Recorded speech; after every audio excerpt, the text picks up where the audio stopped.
The chandeliers cast dancing shadows across the white tablecloths, transforming Bellissimo into something from another world, a world I didn't belong in.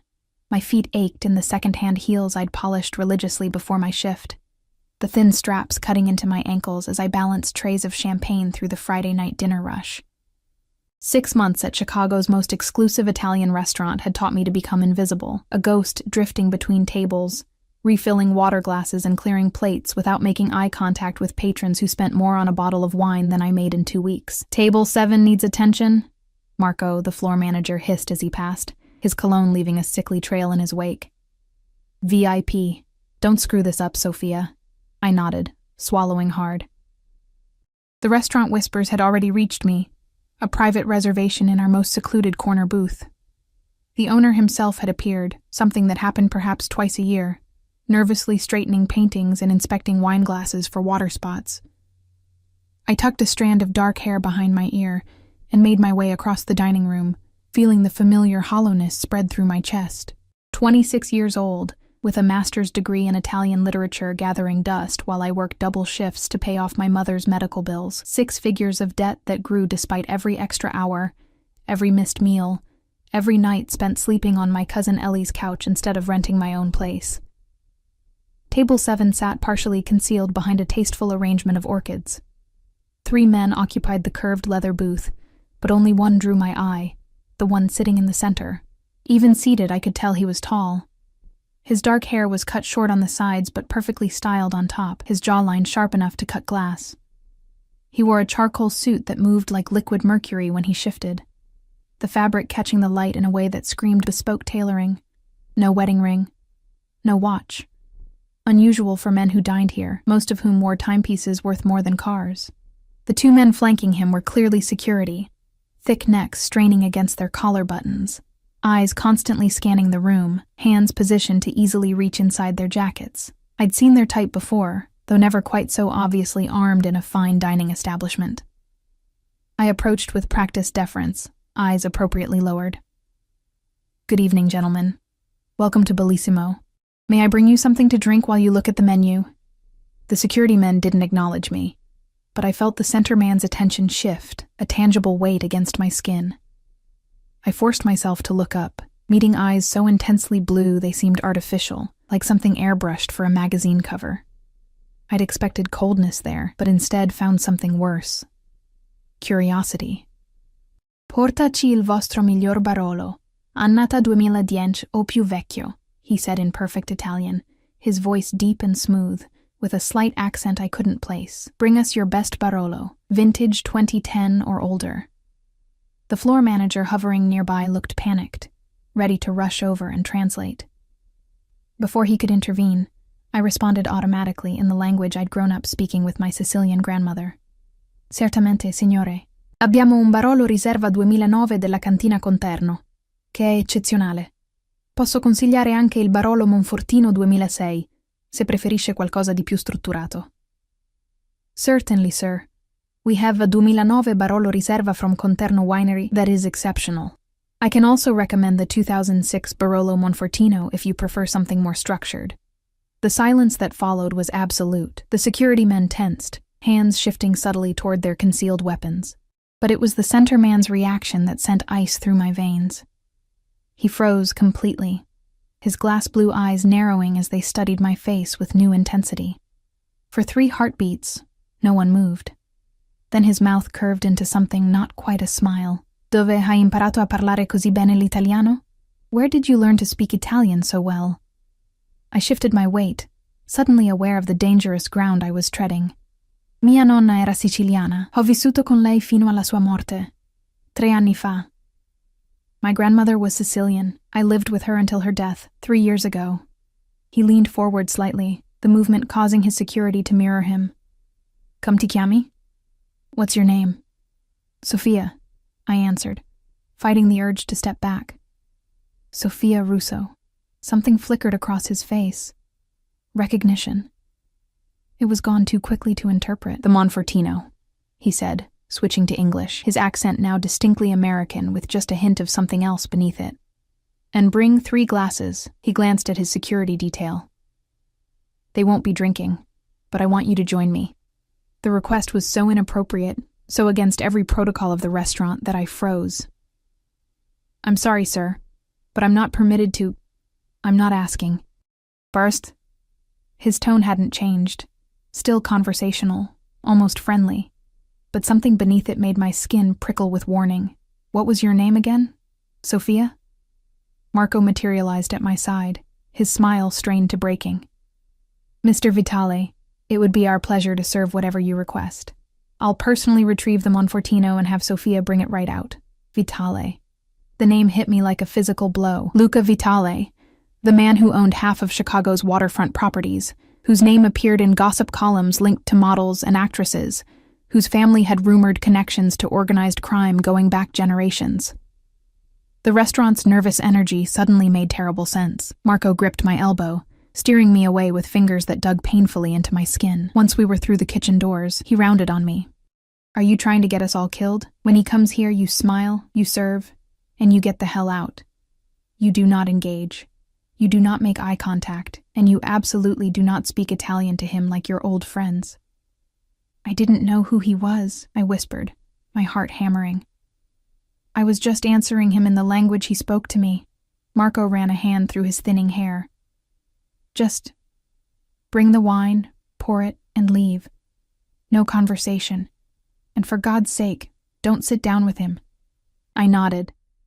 But as I carried the precious bottle on a silver tray, I couldn't shake the feeling that something irreversible had just happened. My life, already hanging by a thread, had somehow just become more precarious. When I returned, Luca Vitale was alone in the booth. His security had moved to a nearby table, still watching the room with predatory focus. I placed the wine on the table with hands I fought to keep steady. "Your security," I began. "Don't need to hear our conversation," he finished, gesturing to the empty space across from him. His eyes never left my face as I hesitated. "Sit, Sophia Russo." The way he said my name, like he was testing how it felt in his mouth, sent a shiver down my spine. I perched on the edge of the seat, as far from him as the booth allowed. "I'm really not supposed to." "Open the wine," he interrupted, as if I hadn't spoken. With mechanical movements, I presented the bottle, cut the foil, and extracted the cork with the practiced efficiency that came from opening dozens of expensive wines each night. My hands betrayed me only once, a slight tremor as I poured a small amount into his glass for tasting. He didn't look at the wine. Instead, he watched my face, studying me with an intensity that made my cheeks burn. "Tell me about your grandmother." "My grandmother?" I echoed stupidly. "The Sicilian one." I cleared my throat. "She raised me after my parents died. She was from a small village outside Palermo." "What was her name?" "Maria. Maria Russo." His eyes narrowed slightly. "And before that? Her maiden name?" The question was so specific, so unexpected, that I answered without thinking. "Vizzini. Maria Vizzini." The change that came over his face was subtle, a tightening around the eyes, a slight parting of the lips, but unmistakable. Recognition, followed by something darker. "Do you know what your grandmother's family did in Sicily, Sophia?" His voice had dropped lower, intimate in a way that made my skin prickle. I shook my head. She didn't talk much about the past. Just that there was some kind of family falling out before she came to America. Luca Vitale lifted his glass, finally breaking eye contact to examine the ruby liquid. "A falling out," he repeated softly. "That's one way to describe it." "I should return to my other tables," I said, moving to stand. His hand shot out, wrapping around my wrist with startling speed. His grip wasn't painful, but it was implacable. "You don't have other tables tonight. Marco has reassigned them." My heart skipped. "How would you know that?" The smile that curved his lips didn't reach his eyes. "Because I own this restaurant, Sophia. Along with most of this block." He released my wrist, his fingertips trailing lightly over my pulse point. "Now drink your wine and tell me how you ended up here, serving tables with a master's degree in Italian literature." The fact that he knew about my education, something I certainly hadn't mentioned, turned my blood to ice. I reached for the glass with numb fingers, taking a sip that I couldn't taste. "How do you know about my degree?" "I make it my business to know things." He leaned back, one arm extending along the back of the booth. "Especially about people who interest me. And I interest you because I speak Italian? Half the staff here speaks at least some. You interest me, he cut in, because you're a Vizzini who doesn't know she's a Vizzini. The cryptic statement hung between us. Outside our secluded corner, the restaurant continued its elegant dance of service and consumption, but it felt 1,000 miles away. I don't understand. No, he agreed, something like pity crossing his features. You don't, but you will. He lifted his glass in a small toast. To family histories, Sophia Russo. They have a way of catching up with us when we least expect it. I left Bellissimo at midnight, declining Marco's offer to call me a taxi. The cool October air felt good against my flushed skin, clearing the fog of confusion that had settled over me during those strange hours at Table 7. Luca Vitale had kept me there for nearly 3 hours, asking questions about my life with an interest that seemed genuine but predatory. When he finally allowed me to leave, and it was very much him allowing it, he'd pressed a folded bill into my hand that I later discovered was $1,000. Consider it compensation for monopolizing your evening, he'd said, his fingers lingering against my palm. I'd tried to refuse, but he'd closed my fingers around it with his own. Take it, Sophia. You'll need it. Now, as I walked the 4 blocks to the L station, I couldn't shake the feeling of being watched. Twice I turned to check the sidewalk behind me, seeing nothing but late-night stragglers and a couple arguing outside a bar. Still, the sensation persisted. I was fumbling for my transit card when a black Bentley with tinted windows glided to the curb beside me. My heart lurched as the back window lowered, revealing Luca Vitale's face, shadowed but unmistakable. Get in, Sophia. We need to continue our conversation. I'm going home, I said, backing away. Whatever you want to discuss can wait until... Your apartment on North Richmond Street isn't safe tonight.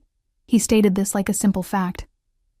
Neither is your cousin Ellie's couch. The mention of my cousin's name, of the place I actually slept, sent a jolt of pure terror through me. I froze, transit card clutched in my trembling hand. How do you... Get in the car, he repeated, his voice gentle but brooking no refusal. Please. It was the please that undid me. So incongruous, so unexpected from this man who seemed accustomed to immediate obedience. Before I could reconsider, I found myself sliding onto cool leather seats, the door closing behind me with the hushed precision of expensive engineering.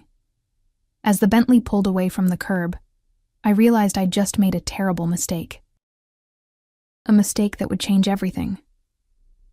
The interior of the Bentley smelled like leather and something woody.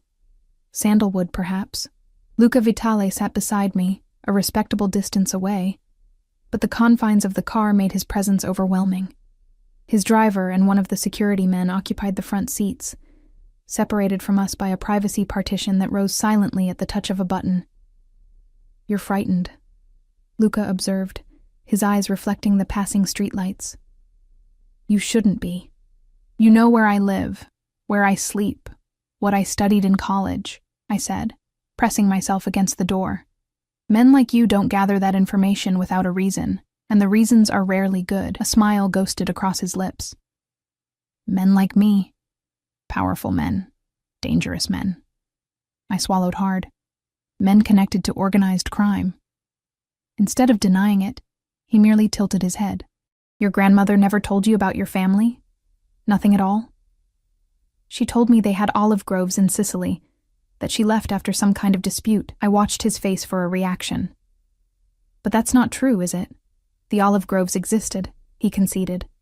As for the dispute, he reached into his jacket and removed a silver flask, taking a small sip before offering it to me. I shook my head. Your grandmother's brother, Antonio Vizzini, was once one of the most powerful men in Palermo.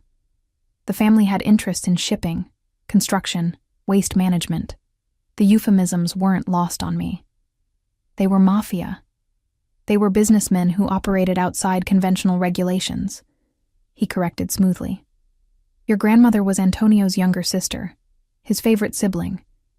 When she fell in love with Carlo Russo, a policeman investigating the family, Antonio considered it a betrayal. In his world, there were lines you didn't cross. My head spun. My grandfather was a policeman, an undercover detective. He'd infiltrated the Vizzini operation, gathered evidence, won Maria's trust and affection. Whether he truly loved her remains debated, Luca's eyes never left my face. When Antonio discovered the deception, Carlo fled to America with Maria, who was pregnant with your father. They changed their identities, disappeared. That's impossible, I whispered. My grandparents came here legally, through Ellis Island. They had documentation, forged, Luca cut in, quite expertly, with help from rivals of your uncle who were happy to assist in humiliating him. Antonio spent decades looking for them, but they'd vanished completely. The Bentley turned onto Lakeshore Drive, the dark expanse of Lake Michigan visible through the tinted windows. We were heading north, away from both my apartment and Ellie's place. If what you're saying is true, I said slowly, how do you know all this? And why do you care about a family feud that happened before I was even born? Luca was quiet for a long moment, his profile sharp against the passing lights of the city. The Vizzini and Vitale families have a complicated history. Rivals, sometimes allies, occasionally enemies. When certain rumors reached me about a Vizzini descendant working in my restaurant, I was curious. So this is what? A courtesy call? A history lesson? My fear was giving way to confusion, then anger. Why tell me my family's allegedly criminal past? Why say my apartment isn't safe? Because Antonio Vizzini died 3 days ago in Palermo, he said quietly, and with his death, certain old protections expired. Ice slid down my spine. What protections? Your grandmother's brother never stopped looking for his sister, Sophia. When he finally tracked her to Chicago 15 years ago, she was already a widow. You were, 11? He discovered she'd lost her daughter-in-law and son, your parents, in that car accident, that she was raising you alone. The car slowed as we turned into the circular drive of a high-rise overlooking the lake. Modern and glass-fronted, it screamed exclusive and expensive. Antonio made a decision, Luca continued. Instead of revealing himself to Maria, instead of bringing her back to Sicily or exacting revenge for her betrayal, he chose to protect her from afar. He established certain boundaries, made it known that the Russo woman and her granddaughter were untouchable. My throat felt tight. I don't understand. Your grandmother may have hidden her past from you, but others knew exactly who she was, who you are. His eyes were intent on mine. When Antonio died, those protections died with him. Certain people with long memories and old grudges see you as both vulnerable and valuable. Valuable how? I managed to ask as the car stopped. The Vizzini bloodline carries weight in certain circles, particularly a direct descendant of Antonio himself. But I'm not. You are. Luca's voice was final. Your father wasn't Carlo's son, he was Antonio's. The revelation hit me like a physical blow. That's not possible. Maria and Antonio were always unusually close. When she fled with Carlo, she was carrying her brother's child, a final betrayal Carlo allowed to protect her. The timing of her pregnancy confirms it. My stomach churned with nausea. You're lying. I have no reason to lie, Sophia. His voice had softened. This is your heritage, ugly as some parts may be. The driver opened my door, letting in a rush of cold lake air. I stepped out automatically, finding myself in a private underground garage. Sleek vehicles lined the walls. A Maserati, 2 Ferraris, another Bentley. Where are we? I asked, wrapping my arms around myself. My residence, Luca said, emerging from the car behind me. You'll stay here tonight. I'm not staying with you, I said, backing away. I don't know you. You know me better than you think. He nodded to his security, who retreated to a discreet distance. And you're staying because there's a team of Calabrian enforcers watching your apartment right now. 3 more are at your cousin Ellie's place in Wicker Park. Fear gripped me again, sharper this time. Ellie is fine, he assured me. My people are watching their people. No one will move against your cousin as long as they think you might return there. The elevator required both a key card and a fingerprint. As we ascended, I pressed myself into the corner furthest from Luca, mind racing. Why are you helping me? I finally asked. If there's some Mafia blood feud, what do you care? Luca's eyes met mine in the mirrored wall. Your uncle and my father had an arrangement. I'm honoring it. What kind of arrangement? A complicated one. The elevator doors opened directly into a sprawling penthouse apartment. minimalist and elegant, with floor-to-ceiling windows overlooking the lake and city. You'll take the guest suite tonight. We'll sort out more permanent arrangements tomorrow. Permanent? I shook my head. No. I'm leaving in the morning. I'm going to check on my cousin, pack a bag, and get out of Chicago. Luca moved to a bar cart, pouring amber liquid into 2 crystal tumblers. Running won't help, Sophia. The people looking for you have resources. International resources. He held out a glass, which I reluctantly accepted. Your only protection now is association with someone they fear more than they desire revenge, and that's you? I asked, not bothering to keep the skepticism from my voice. What makes you so special? Something dangerous flickered in his eyes. The Vitale family has spent generations ensuring that question never needs to be asked. He drank, watching me over the rim of his glass. Your uncle understood that, even if you don't. I set my untouched drink on a side table. I need to call Ellie, to warn her. Already taken care of. My people contacted her with a cover story about a gas leak in her building. She's staying with a friend tonight. He gestured down a hallway. The guest room is the second door on the right. Bathroom is en suite. You'll find everything you need. The dismissal was clear. I took a few steps, then turned back. What happens tomorrow? Luca had moved to the window, the city lights casting his profile in sharp relief. Tomorrow we establish your new position. My position? In my organization, under my protection. His eyes met mine, cool and assessing. The only question is what that position will be. The implication sent heat rushing to my face. If you think I'm going to... Get some rest, Sophia, he interrupted. We'll discuss the details in the morning. The guest room was larger than my cousin's entire apartment, decorated in shades of cream and pale blue. The attached bathroom gleamed with marble and chrome. On the bed lay a silk pajama set with the tags still attached. My size exactly. The sight of those pajamas, the presumption that I would stay, that I would wear what he provided, sent a fresh wave of anger through me. I was being managed, handled, controlled by a man I'd met mere hours ago. I checked the bedroom door. No lock. The windows, sealed shut. 40 floors up, it didn't matter anyway. My phone had died hours ago, and I'd left my charger at Ellie's. I was effectively cut off, trapped in this beautiful cage with a man who dealt in threats and cryptic statements about my apparently incestuous family history.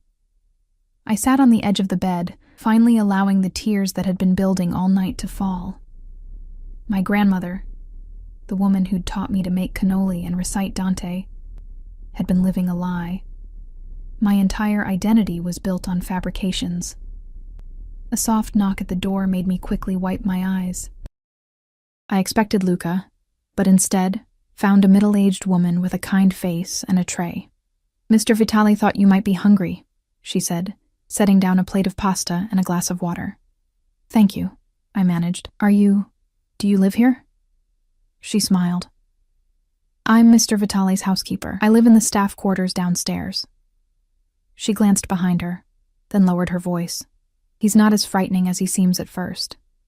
Not to those under his protection. After she left, I picked at the pasta.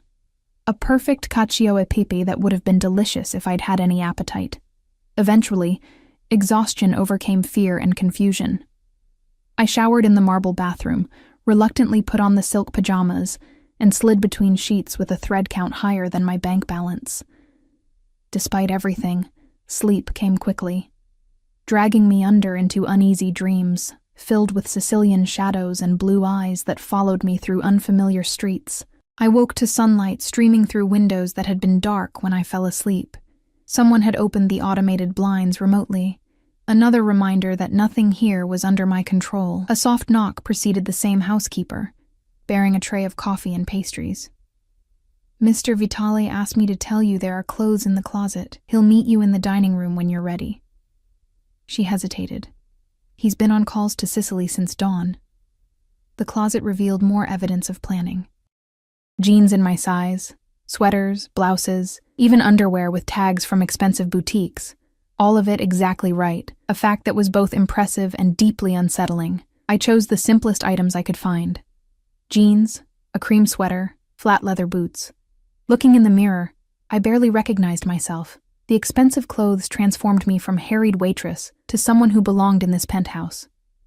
It was a costume, a disguise that fit too well. I found Luca in a dining room dominated by a table that could seat 20, though only one place was set at the far end from where he sat with a laptop and several phones.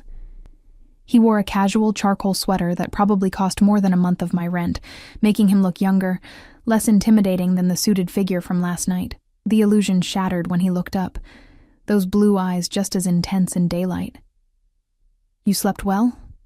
It wasn't really a question, as well as could be expected after being kidnapped and told my family history is a lie. His mouth quirked. "I didn't kidnap you, Sophia. I offered protection you desperately needed." "Protection from threats I only have your word exist." I took the seat farthest from him. "For all I know, you invented this whole story about my grandmother." "Your suspicion is healthy," he said, closing his laptop. "But unnecessary. Everything I've told you can be verified." He pushed a folder across the table. "Starting with this." Inside were photographs, old, yellowed with age. A young woman who was unmistakably my grandmother, standing beside a handsome, serious-faced man in a Sicilian street. More photos of the same man with other people, at what appeared to be business meetings and social gatherings. "Antonio Vizzini," Luca supplied. "Your grandfather, though he was introduced to the world as your great-uncle." I stared at the man's face, searching for resemblances. The shape of the eyes, perhaps, the set of the jaw. These prove nothing. "Keep looking." Beneath the photos lay newspaper clippings in Italian. My translations were rusty, but I caught phrases. Vizzini Organization, Police Investigation, Carlo Russo, Undercover Detective. The final item was a birth certificate, my father's, with Carlo Russo listed as the father, but with a birth date that made the timeline suspicious if my grandparents had only just arrived in America. "This could all be fabricated," I said, but my voice lacked conviction. "It could," Luca agreed. "But it isn't." He poured coffee from a silver pot. "I understand your reluctance to accept this, Sophia, but time is a luxury we don't have. The men looking for you won't wait for you to come to terms with your ancestry." I wrapped my hands around the coffee cup, welcoming its warmth. "What do they want from me?" "Some want revenge for old betrayals. Others see you as a potential asset, the last Vizzini, useful in reclaiming territory and allegiances in Sicily." He watched me over the rim of his cup. "All of them underestimate what lengths I'll go to in order to keep promises made to your uncle." "What exactly did you promise my uncle?"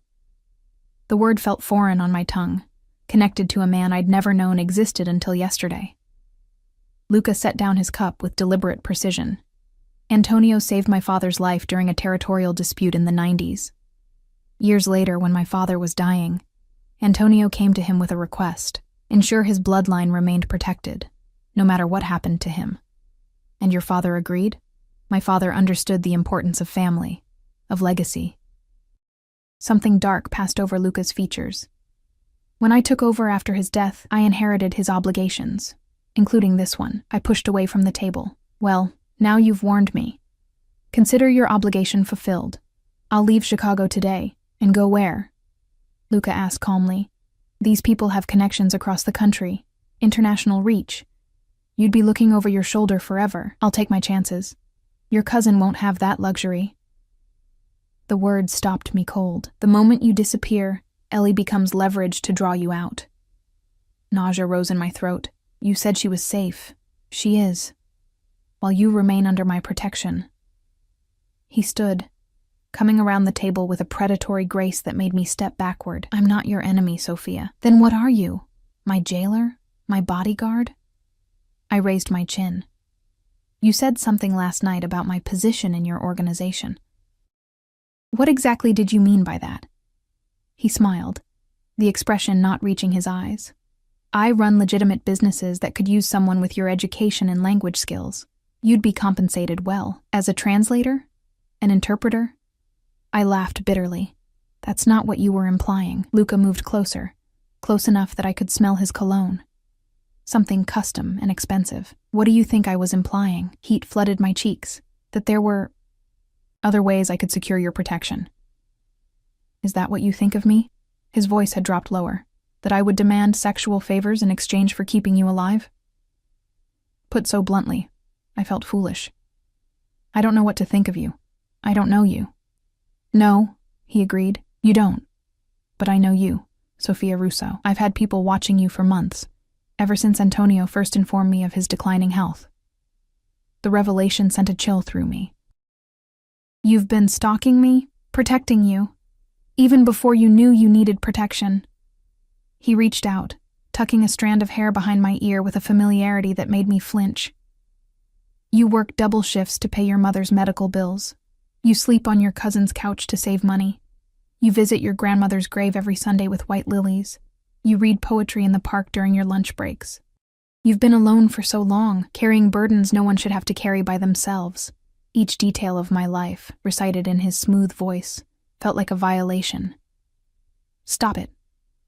Why? Because it frightens you to be seen? His hand lingered near my face. Or because it frightens you that I'm the one seeing you? I stepped away, putting the dining table between us. What happens if I refuse your protection? If I just walk out that door right now? Luca's expression hardened. I'd have someone follow you, of course, try to keep you alive as long as possible. But eventually, they would find you. The Calabrians aren't known for their mercy, especially toward women they believe have cheated them of what's rightfully theirs. And what about you? I challenged. What do you believe is rightfully yours? Something dangerous flickered in his eyes. I believe in earning loyalty, not demanding it, in protecting what's mine, not exploiting it. I'm not yours. Not yet, he agreed with unsettling confidence. But we both know you have nowhere else to go.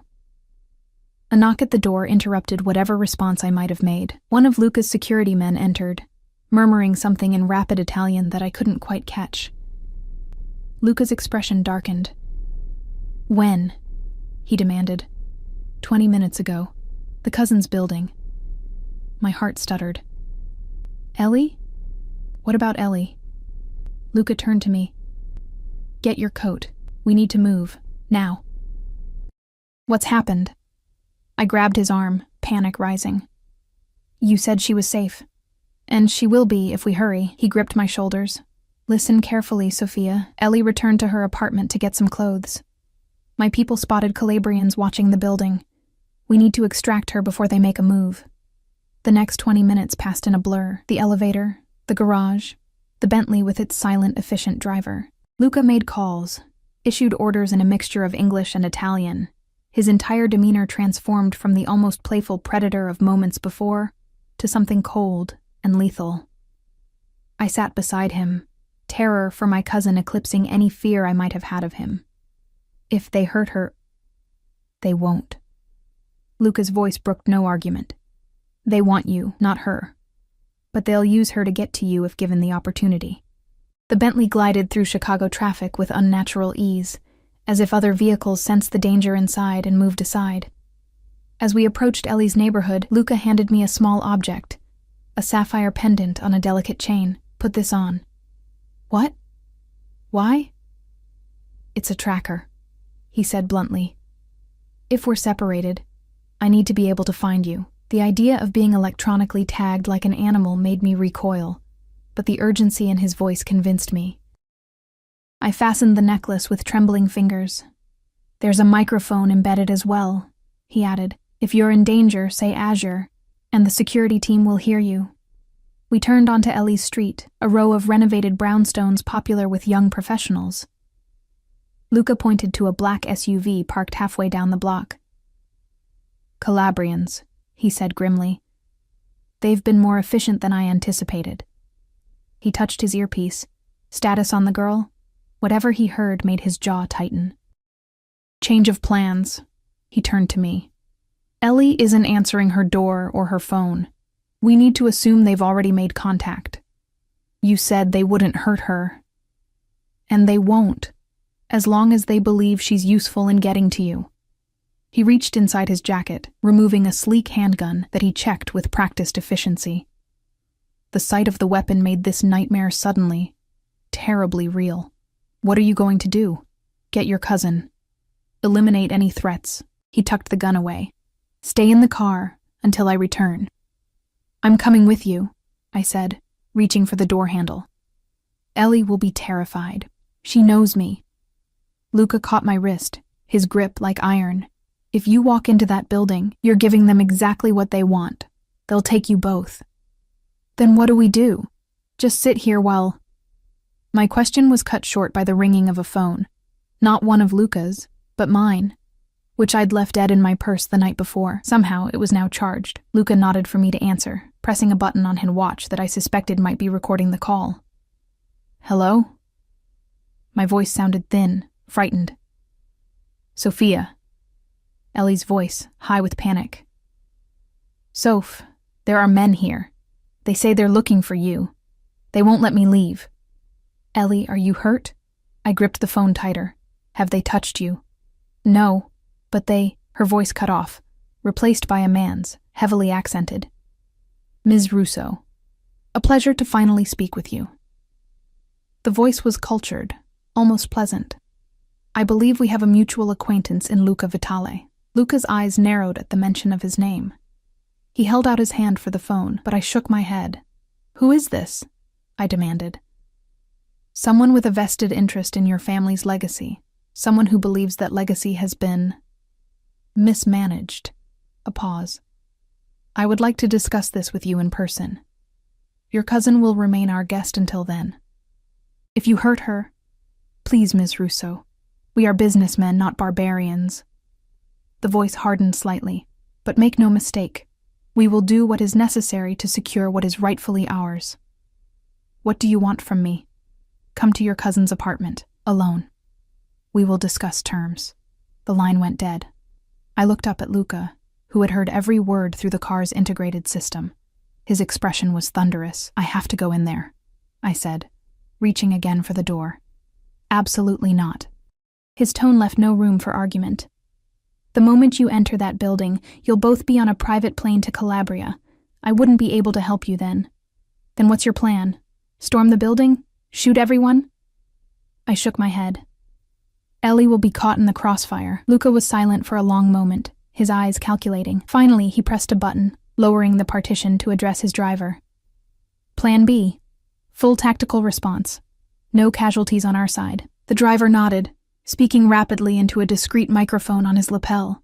Around us, I became aware of movement. Men emerging from parked cars, others appearing at the corners of the street, all moving with military precision toward Ellie's building. What are they going to do?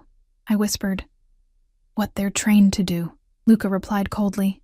Eliminate threats. For 15 agonizing minutes, nothing seemed to happen. Then, sudden movement. The front door of Ellie's building opening. A group of Luca's men escorting my cousin to a waiting car. Behind them, more security personnel emerged, half-dragging 2 men in dark suits. Relief flooded through me at the sight of Ellie, apparently unharmed.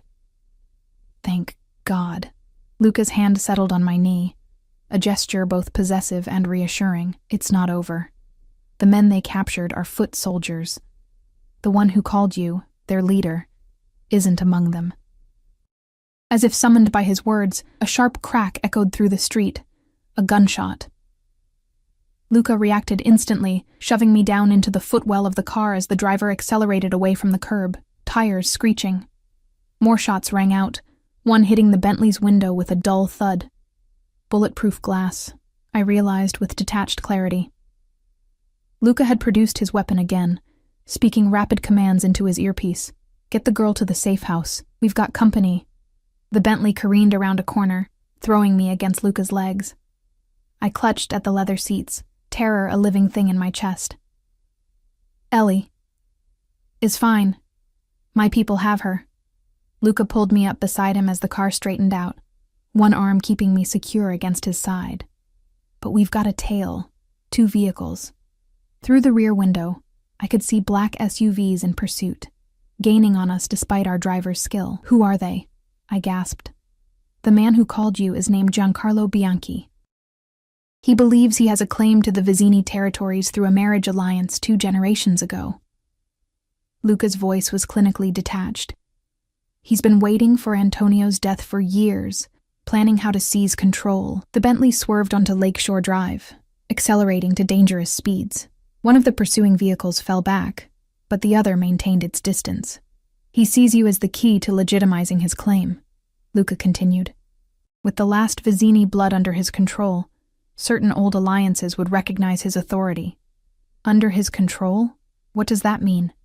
Luca's eyes met mine, cold as glacier ice. It means he would force you to marry him.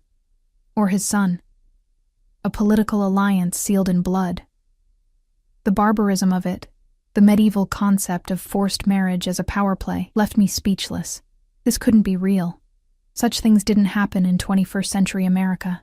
My people need time to secure a perimeter, Luca said grimly. We need to lose our tail. He leaned forward, speaking to the driver in rapid Italian. The man nodded, making a sharp turn off the main road into a tangle of side streets. The SUV followed, closing the distance. If they catch us, I began. They won't. Luca's arm tightened around me, but if something goes wrong, remember what I told you.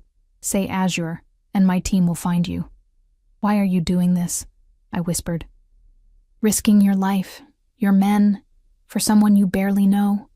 For a moment, something almost tender crossed his features. I told you. I made a promise. It's more than that, I insisted. No one does this for a promise alone. The Bentley screeched around another corner, momentarily losing our pursuit. Luca took advantage of the reprieve, turning fully toward me. Your uncle and I met several times in the last years of his life, he said quietly. He spoke often of the granddaughter he never knew, the last of his bloodline. He showed me photographs, surveillance photos, like the ones I later commissioned. He was proud of you, your resilience, your intelligence. The idea that this unknown man, my biological grandfather, had been watching me from afar, taking pride in my accomplishments, sent a strange pang through my chest. During his final visit to Chicago, Luca continued, Antonio asked to drive past your restaurant. He watched you through the window for nearly an hour. It was the closest he ever allowed himself to get to you. Tears pricked at my eyes, unexpected grief for a connection I'd never known existed. Why didn't he tell me? Why keep the truth hidden all these years? Because he believed you deserved the normal life his sister had sacrificed everything to give you. Luca's voice softened. And because he feared that knowing would put you in exactly the danger you're in now. The pursuing SUV reappeared in the side mirror, closer than before. Luca cursed under his breath. They're persistent, he muttered. Then to the driver. Plan C, the warehouse. I clutched the sapphire pendant at my throat. What's Plan C? The smile Luca gave me was grim. We stop running and face them. On our terms, not theirs. The warehouse district loomed ahead, abandoned industrial buildings casting long shadows in the late morning light. The Bentley slowed, turning into what appeared to be a derelict shipping facility. Heavy steel doors rolled open automatically as we approached, closing behind us with an ominous finality. Inside was not the empty space I expected, but a fully operational base, vehicles, equipment, and at least a dozen armed men who snapped to attention as Luca emerged from the car. Status? He demanded of a tall man who approached with military bearing. Perimeter secure. Snipers in position. The cousin is at location 2 with medical personnel standing by. Casualties? One of ours minor. 3 of theirs. Condition unknown. Luca nodded, his hand at the small of my back guiding me toward a glass-walled office in the corner of the warehouse. How many vehicles in pursuit? 2 confirmed. Estimated 8 to 10 hostiles. And Bianchi? Present in the second vehicle according to facial recognition. Something dangerous gleamed in Luca's eyes. Perfect. Inside the office, monitors displayed security feeds from around the building. I watched with growing horror as the 2 black SUVs pulled up outside the warehouse, men with visible weapons emerging. You planned this, I realized. You led them here deliberately. Of course. Luca removed his jacket, revealing a shoulder holster and the gun nestled within it. Better to deal with Bianchi now, on ground I control, than to have him hounding us indefinitely. Deal with him? You mean kill him? The calm way he discussed murder made my blood run cold. Luca's eyes met mine. I mean negotiate from a position of strength. Violence is a last resort, Sophia, not a first impulse. On the monitors, the men outside were positioning themselves around the warehouse doors. Their leader, a distinguished-looking man in his 60s with silver hair and an expensive overcoat, remained by one of the vehicles, speaking into a phone. "That's Bianchi," Luca confirmed, following my gaze. "Old school. Traditional in his methods and expectations. What does he want from me, really?" I asked. "It can't just be about marriage. It's about legitimacy, about bloodlines and the power they carry in our world." Luca's expression darkened. "Your grandfather controlled territories and alliances that have been in limbo since his death. Bianchi believes that with you under his control, he can claim them as his own. But I know nothing about any of this. I can't help him." "Your knowledge is irrelevant. It's your blood that matters to him." Luca checked his weapon with practiced efficiency. "Your presence, your public acknowledgement of his authority would be enough for the old families to accept his claim." A phone on the desk rang. Luca answered, his eyes never leaving the monitors. "Vitale," he said simply, then, "Put him through." He pressed a button, activating the speakerphone. Bianchi's cultured voice filled the room. "Mr. Vitale, this game of chase has been amusing, but I think it's time we discussed matters like gentlemen. You lost the right to call yourself a gentleman when you targeted an innocent woman, Giancarlo." Luca's voice had turned to ice. "Two innocent women. Collateral concerns," Bianchi dismissed. "The cousin was never in danger. As for Ms. Russo, she is hardly innocent. She is Vizzini blood. That comes with certain obligations." "Obligations you have no right to enforce," Luca countered. "Antonio made his wishes clear before his death. His granddaughter remains under my protection." A soft laugh came through the speaker. "Ah, yes. The famous Vitale protection. One wonders what price the young lady pays for such security." My cheeks burned at the insinuation. Luca's expression didn't change, but I saw his knuckles whiten as he gripped the edge of the desk. "Your concerns about Ms. Russo's arrangements are noted and irrelevant," he said coldly. "Now state your terms for leaving Chicago without further bloodshed." "My terms are simple. The girl comes with me to Sicily. She publicly acknowledges her heritage and my right to administer the Vizzini holdings. In exchange, her cousin remains unharmed, and you, my dear boy, get to avoid a war your father was wise enough to prevent." Luca's laugh was sharp as broken glass. "Antonio would sooner see his territories burned to ash than handed to you, Giancarlo. We both know that." "Antonio is dead," Bianchi said flatly, "and his wishes died with him. The girl comes with me, or I take her by force. You have 5 minutes to decide." The line went dead. Luca turned to me, his expression unreadable. "You understand what he's proposing?" "He wants to use me as a puppet," I said, nausea rising in my throat. "To steal my grandfather's territories, whatever those are. Shipping routes, construction companies, waste management contracts, import-export licenses." Luca's eyes never left mine. "All legitimate businesses now, but with histories that give them special status in certain circles. Together, they're worth billions." The scale of what was at stake, of what my unknown grandfather had controlled, was staggering. And if Bianchi gets control of them, he'll strip them for assets, dismantle the charitable foundations Antonio established, and use the proceeds to rebuild the criminal empire your grandfather spent his final decades dismantling. Luca's voice hardened. Hundreds would lose their jobs. Communities that have come to rely on Vizzini support would suffer. My head spun with implications I couldn't fully grasp. What happens if I just walk away? Disappear somewhere he can't find me? You'd be looking over your shoulder forever. And the people who depended on Antonio's protection would be left vulnerable to whatever Bianchi decides to do with them. The unfairness of it all hit me like a physical blow. This isn't my world. I didn't ask for any of this. Few of us ask for the legacies we inherit, Sophia. Something like compassion crossed Luca's features. But we all must decide what to do with them. On the monitors, Bianchi's men had taken up offensive positions. One was setting what appeared to be explosive charges on the main doors.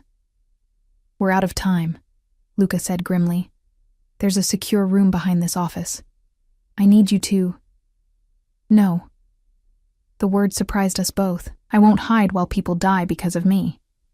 This isn't a game, Sophia. These men will kill to control me," I finished. "So let me talk to Bianchi directly, face to face." Luca stared at me as if I'd lost my mind. Absolutely not. You said violence is a last resort, I challenged. Let me try to resolve this another way. There is no other way with men like Bianchi. There has to be. I grabbed his arm. Please, Luca. I can't have more blood on my hands. Something shifted in his expression. Respect, perhaps. Or recognition. What exactly are you proposing? A meeting. Here, where your men can protect me. Let me speak to him. Make him understand that I won't be used as his puppet no matter what he does. He won't listen, Luca warned. Men like Bianchi don't accept rejection. Then at least I'll have tried, I insisted. Before people start dying in my name. Luca studied me for a long moment, those blue eyes searching mine for something I couldn't name. Finally, he nodded once. On my terms, he said. You don't leave my side. You wear a vest, and at the first sign of danger, we end the meeting. Relief washed through me. Thank you. His hand caught mine, gripped tight enough to ensure I understood his seriousness. If this goes wrong, it won't, I said with more confidence than I felt. If it goes wrong, he continued, say Azure and run. My men will cover you. 20 minutes later, I stood beside Luca in the center of the warehouse, surrounded by his security team in a protective formation. I wore a lightweight bulletproof vest beneath a loose sweater, cold comfort against the heavily armed men now entering through the main doors. Bianchi came in last, flanked by 2 bodyguards who never strayed from his side. In person, he looked older than on the monitors, his face lined with a lifetime of calculation and cunning. His eyes, sharp and dark, fixed on me immediately. Ms. Russo, he said, his accent more pronounced in person. A pleasure to finally meet Antonio's granddaughter. The resemblance is notable. I said nothing, feeling Luca's steady presence beside me like an anchor in rough seas. Bianchi smiled thinly. You have your grandfather's silence in the face of adversaries. Admirable, if ultimately futile. He glanced at Luca. I am surprised you agreed to this meeting, Vitale. It seems unlike you to take unnecessary risks. Ms. Russo requested the opportunity to address you directly, Luca replied coolly. I respect her enough to grant that request. How gallant. Bianchi's gaze returned to me, assessing. Well then, my dear, what is it you wish to say? I swallowed hard, finding my voice. I want you to understand that I will never help you claim my grandfather's legacy. Not voluntarily, and not by force. A bold statement from someone with so little understanding of the situation. Bianchi stepped closer, though still maintaining a careful distance from Luca's men. Do you imagine this is about choice? About what you want? I know it's about power, I countered. About using me to get what you couldn't take from my grandfather while he was alive. Something dangerous flashed in the older man's eyes. Careful, girl. You speak of matters you don't comprehend. I understand enough, I said, drawing strength from Luca's silent support. I understand that my grandfather chose Luca to protect me and his interests. That choice wasn't random or arbitrary. He must have had reasons to trust the Vitale family over others. Bianchi's laugh was sharp. Antonio was a sentimental old fool in his final years. He made decisions based on outdated notions of honor and obligation. Perhaps, I acknowledged, but they were his decisions to make. His legacy to direct. I straightened my spine, channeling a confidence I didn't entirely feel. And I intend to honor them. Honor? Bianchi sneered. What do you know of honor, girl? You've spent your life ignorant of your true heritage, serving drinks to strangers instead of claiming your birthright. My birthright, I repeated slowly. You mean the empire built by a man I never knew? The power you think I can hand to you with a signature and a public statement? I shook my head. It doesn't work that way, Mr. Bianchi. Not anymore. It works exactly as I say it works, Bianchi snapped, his cultured veneer cracking. The old families will recognize my claim with your support. Without it, they remain loyal to Vitale only because of a dying man's wish. Then perhaps you should consider why my grandfather trusted Luca with that wish, I suggested. Why he believed the Vitale family would protect his interests better than you could. Bianchi's face darkened with fury. Antonio Vizzini was a traitor to our traditions. He spent his final decades dismantling what generations had built, converting our operations into legitimate businesses, donating profits to charities instead of strengthening our position. He evolved. Luca spoke up, his voice deadly calm. He understood that our world was changing, that survival meant adaptation. You never learned that lesson, Giancarlo. Adaptation? You call it adaptation to abandon our ways? To kowtow to authorities and pretend we're ordinary businessmen? Bianchi's disgust was palpable. Your father would be ashamed of what you've become, Vitale. Something dangerous flickered in Luca's eyes, but his voice remained controlled. My father understood what Antonio understood, that our future depends on building something that can last in the light, not clinging to shadows that grow thinner every year. I glanced between them, suddenly understanding that this confrontation was about far more than me. It was about two visions for a world I'd never known existed, one holding to traditions of power and violence, the other seeking some form of legitimacy without abandoning its roots entirely. It doesn't matter, Bianchi said finally, his composure returning. The girl comes with me. The old families will support whichever of us controls Antonio's blood heir. And if I refuse? I asked. Bianchi smiled coldly. Then Mr. Vitale's considerable security forces will be tested against mine. Perhaps they'll even prevail today. But tomorrow? Next week? Can he protect you forever, Ms. Russo? Can he protect your cousin, your friends, everyone you care about? I slid down my spine at the implied threat. Luca tensed beside me, his hand moving subtly toward his weapon. There's another option, I said quickly, before violence could erupt. One that honors my grandfather's wishes while acknowledging the concerns of the old families. Both men looked at me with similar expressions of surprise. I'm listening, Bianchi said cautiously. I took a deep breath. A partnership, between the Vitale operations and whatever legitimate interests you control, managed jointly with profits shared according to investment and contribution. Luca stiffened beside me. Sophia, I pressed on. My grandfather clearly wanted his businesses to continue under Vitale protection, but if the old families have concerns about succession and tradition, perhaps a formal alliance would address them. A partnership, Bianchi repeated, his expression calculating. With you as a signatory, acknowledging both our interests. With me acknowledging that change doesn't have to mean abandoning everything that came before, I clarified. A bridge between the old ways and the new. For a long moment, no one spoke. The tension in the warehouse was thick enough to cut with a knife. Finally, Bianchi laughed, a genuine sound of surprise and reluctant admiration. Antonio's blood indeed. He too had a talent for finding the unexpected solution. He studied me with new interest. A partnership would need to be carefully defined, the terms precisely negotiated. Of course, I agreed, hardly believing he was considering it. With proper legal documentation and safeguards for all parties. Bianchi turned to Luca. And you, Vitale, would you accept this compromise? Share what Antonio entrusted solely to you? Luca's expression was unreadable. If that's what Sophia chooses, I would respect her decision. His eyes met mine briefly, though we would need to discuss the details privately. A faint smile played around Bianchi's mouth. I see. He straightened his already immaculate jacket. Very well. I will consider this proposal. My representatives will contact yours to begin preliminary discussions. His gaze hardened. But understand this, Ms. Russo. If I sense deception or delay tactics, my original offer will be the only one remaining on the table. I understand, I said quietly.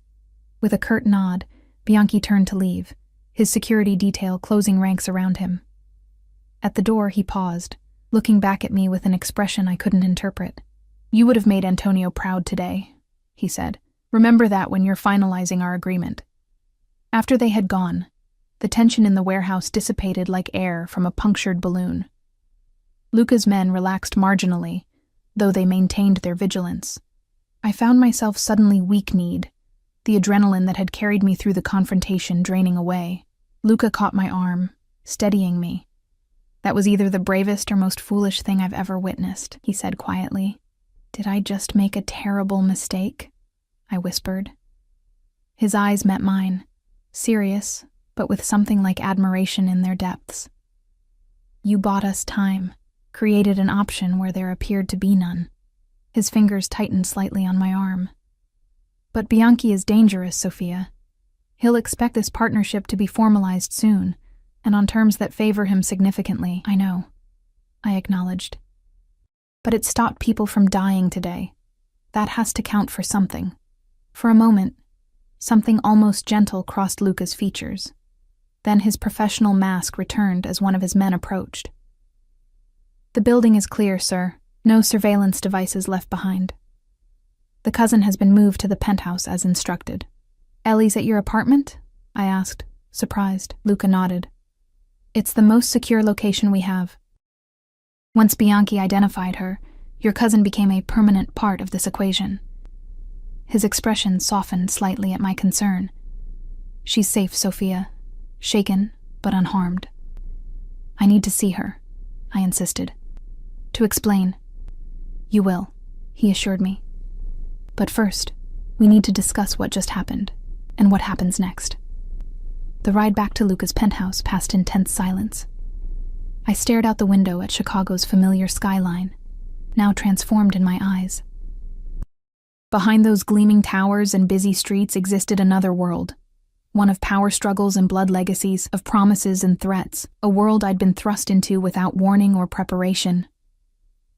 What am I going to tell Ellie? I finally asked, as the Bentley turned onto Lakeshore Drive. Luca, who had been answering emails on his phone, looked up. The truth. Or as much of it as you think she can handle. The truth, I repeated with a hollow laugh. That her cousin is apparently the heir to a Sicilian crime family? That men with guns threatened her because of me? The truth that you're in a complicated situation that affects her safety, he corrected. That you're doing everything possible to resolve it without anyone getting hurt. I turned to face him. Is that what I'm doing? Or am I making everything worse? Something almost gentle crossed his features. You're adapting to circumstances that would break most people, Sophia. Give yourself some credit for that. The unexpected praise warmed me despite everything. What would you have done if I hadn't suggested the partnership? Eliminated the threat, he said simply. Permanently. The matter-of-fact way he discussed what amounted to murder should have horrified me. Instead, I found myself oddly grateful for his honesty. And now?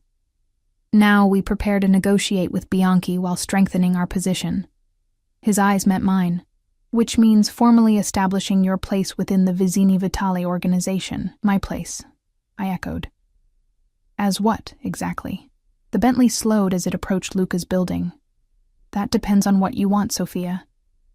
You've bought us time, but decisions still need to be made. In the underground garage, 2 security men met the car, escorting us to the private elevator. Luca's hand rested at the small of my back, a gesture that had become strangely familiar in the space of a day. What would Antonio have wanted for me? I asked as the elevator ascended. Luca considered this. He wanted you protected, first and foremost. Beyond that, he hesitated. I believe he hoped you might eventually take an interest in what he built. Not the original operations, but what they became. The legitimate businesses, the foundations, the charitable trusts. He was proud of the transformation. The elevator opened directly into the penthouse. Before I could respond, a blur of motion crashed into me. Ellie, her face tear-streaked but unharmed, wrapping me in a desperate hug. Sophia! Oh my God, what is happening? These men came to my apartment asking for you, and then other men with guns showed up, and now I'm in this crazy penthouse with people who won't tell me anything except that you're coming, and... Breathe, Ellie. I soothed, holding her tight. I'm here now. You're safe. She pulled back, her eyes wild. Safe? Soph, men with guns took me from my apartment. They said it was for protection, but what the hell is going on? Who is this guy? She gestured at Luca, who had stepped back to give us space. Why does everyone keep talking about your family in Sicily? I looked over her shoulder at Luca, who gave me a slight nod before disappearing down the hallway, leaving us to talk privately. Leading Ellie to the couch, I took a deep breath. It's complicated, and honestly, I only learned about most of it yesterday.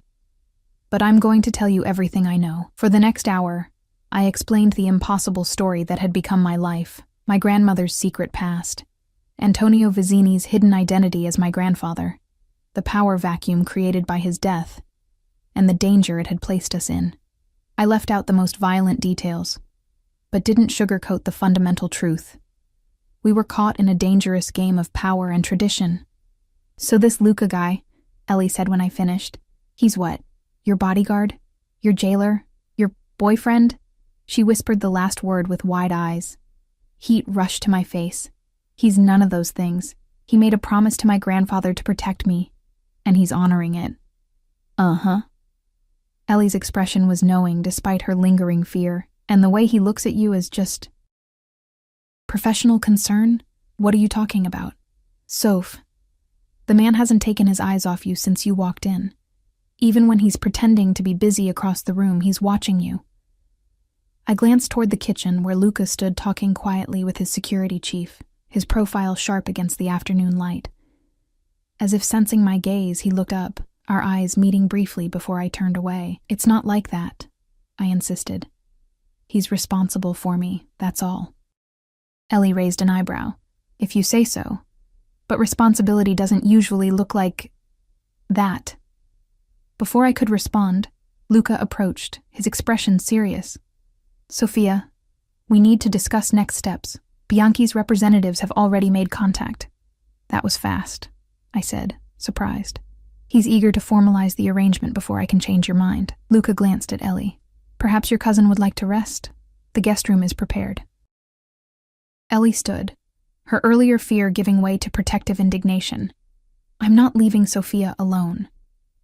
She won't be alone, Luca assured her, his tone deliberately gentle. But the conversation we need to have involves legal and financial details that would put you at risk if you were questioned about them later.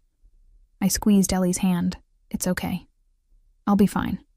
We can talk more after. Reluctantly, Ellie allowed one of Luca's staff to lead her to the guest room I had occupied the night before. Once she was gone, Luca guided me to his home office, a sleek space with views of both the lake and the city skyline. Bianchi is moving quickly, he said, gesturing for me to sit in one of 2 leather chairs positioned before a glass desk. His lawyer contacted mine an hour ago with a preliminary proposal. What does he want? I asked, bracing myself. 40% ownership of all Vizzini holdings, board positions in the 3 largest companies, and a formal introduction to the old families with you, publicly acknowledging his role as your advisor and partner. Luca's expression remained neutral, but I sensed his disapproval.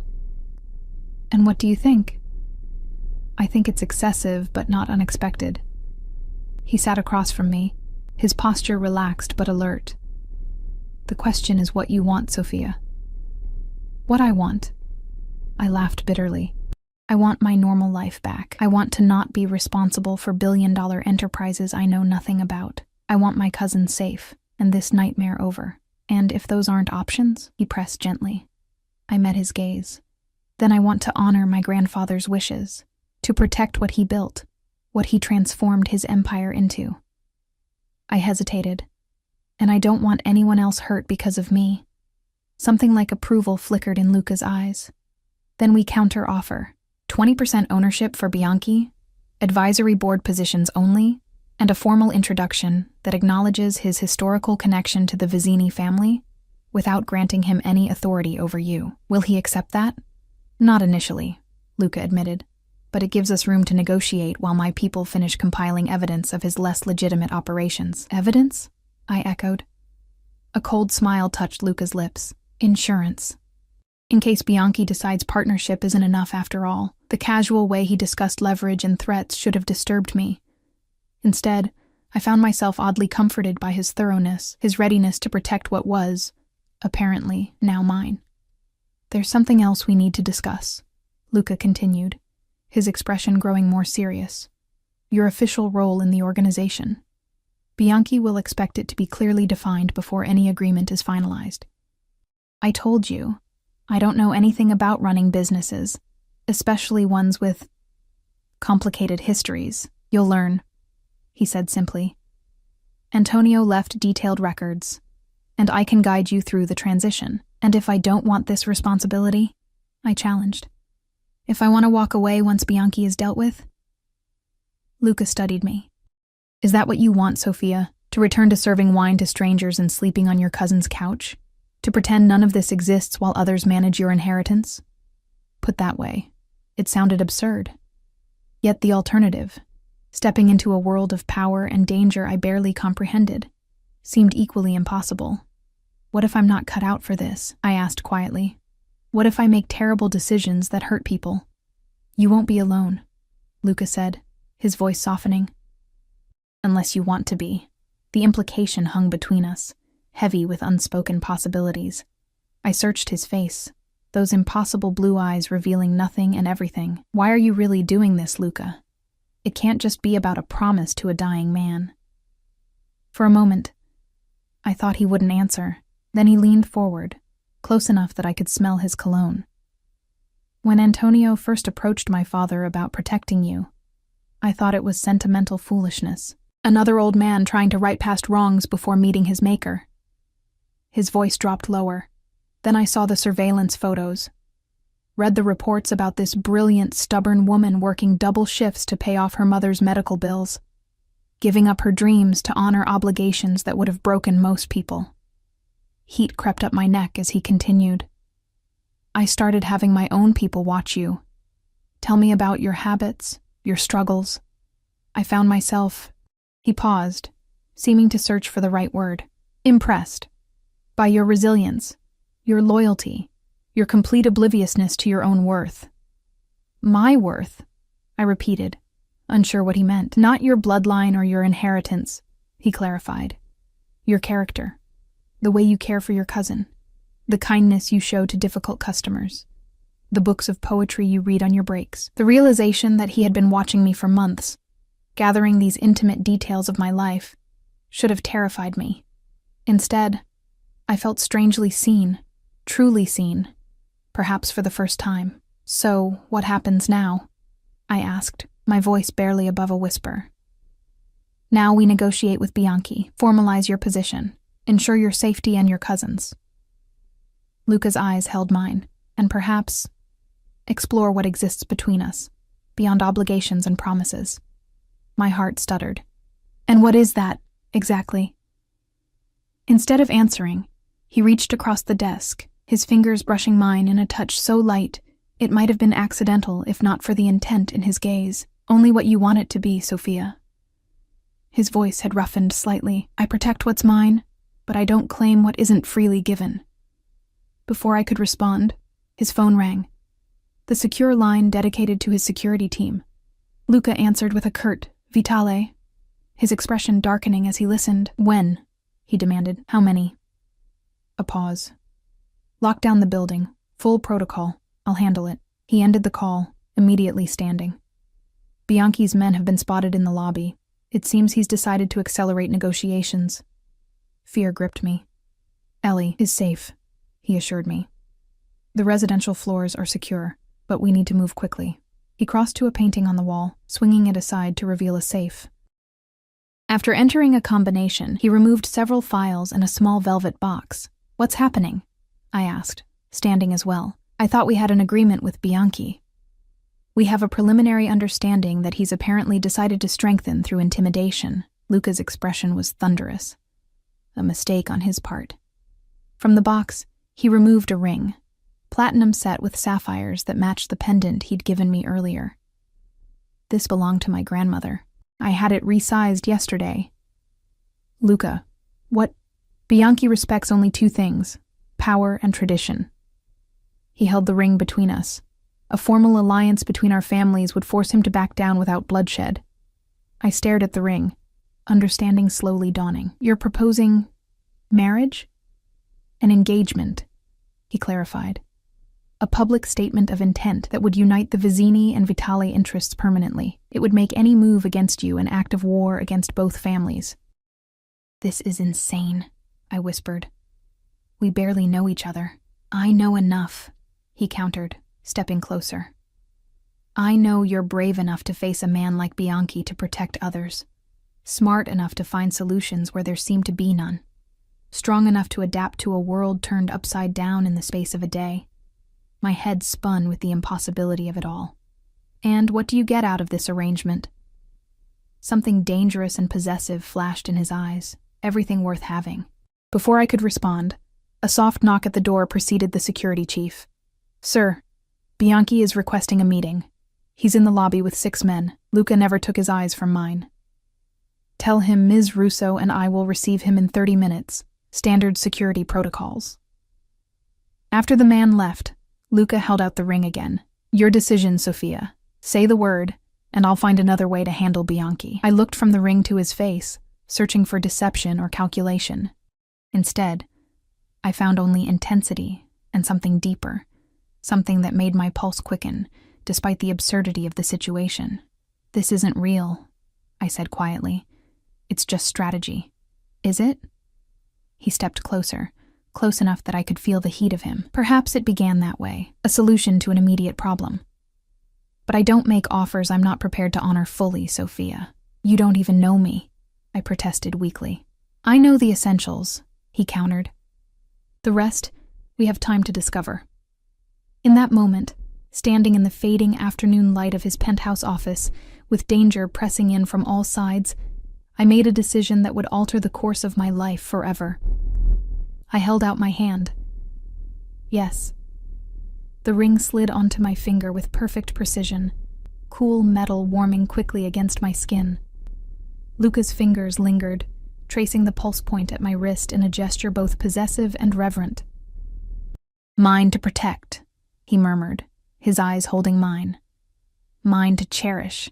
Without warning, he drew me against him, one hand at the small of my back, the other cradling my face with surprising gentleness. When his lips met mine, the kiss was not the calculated move of a strategist, but something hungry and real that made my knees weak. When we broke apart, breathless, the world had shifted yet again. Whatever game we had been playing, whatever negotiation of power and protection, had transformed into something far more dangerous, far more real. "We have 28 minutes before Bianchi arrives," Luca said softly, his thumb brushing across my lower lip. "Time enough to discuss how we present this development to our unwelcome guest." "And after?" I asked, surprised by the steadiness of my voice. A smile curved his mouth, not the cold expression I'd seen directed at others, but something warm and private. "After, we begin building our empire together." 3 months later, I stood at the window of what was now our penthouse, watching snow fall over Chicago's glittering skyline. Behind me, Luca spoke in rapid Italian on the phone, finalizing details for tomorrow's board meeting of the newly merged Vizzini Vitale Foundation. The partnership with Bianchi had been formalized last month, though on terms far more favorable than his original proposal. His face when Luca had introduced me as his fiancé had been worth every moment of uncertainty leading to that decision. Power recognized power, and our united front had left him little choice but to accept the new reality. Ellie had adapted to our changed circumstances with surprising ease, accepting Luca's offer to fund the completion of her nursing degree in exchange for her discretion. She visited often, gradually warming to the man who had turned both our lives upside down. As for me, the transformation from overworked waitress to heir of a vast business empire had not been without challenges. There were days I still felt like an imposter, navigating board meetings and financial reviews with the ghost of my unknown grandfather watching over my shoulder. But Luca was true to his word, guiding me through the transition with patience I hadn't expected from such a powerful man. And at night, when the business of empire building was set aside, we discovered what existed between us beyond strategy and convenience. What had begun as protection had evolved into passion, then partnership, then something deeper I was still learning to name. "The meeting is set," Luca said, coming up behind me and wrapping his arms around my waist. His chin rested on my shoulder as we both gazed out at the snow-covered city. "The Palermo representatives arrive tomorrow morning." I leaned back against his chest, feeling the solid strength of him. "Are they still concerned about my lack of experience?" "They're concerned about everything. It's their nature." His lips brushed my temple. "But they'll recognize your authority once they meet you. Antonio's blood runs stronger in you than anyone anticipated." Sometimes that terrifies me, I admitted. The idea that I might have inherited more than just his looks or his stubbornness, that somewhere inside me is the capacity to become what he was in his early years. Luca turned me to face him, his eyes serious. We all have the capacity for darkness, Sophia. The question is what we choose to do with it. His hand came up to cup my cheek. You've already chosen to transform what you inherited, just as Antonio did in his later years, to build rather than destroy. My fingers traced the lines of his face, still discovering the map of this man who had become the center of my new world, with your help.